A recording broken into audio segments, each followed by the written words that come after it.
Дорогие друзья, мы продолжаем подсъемку нашей родины. Итак, мы были вон там, засняли на самой границе Мышинскую боевую башню.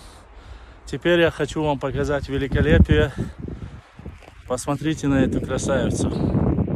Она просто великолепна. Вот какие золотые мастера были у нас. Каждый, вы посмотрите проем. Чтобы подойти поближе, вот.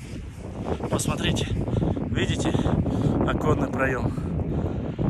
Это трехэтажная башня, трехэтажная жилая башня.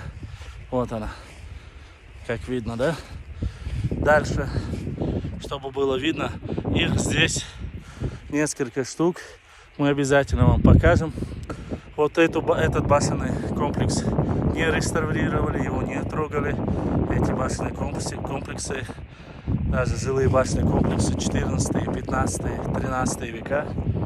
Дальше я вам покажу древнее захоронение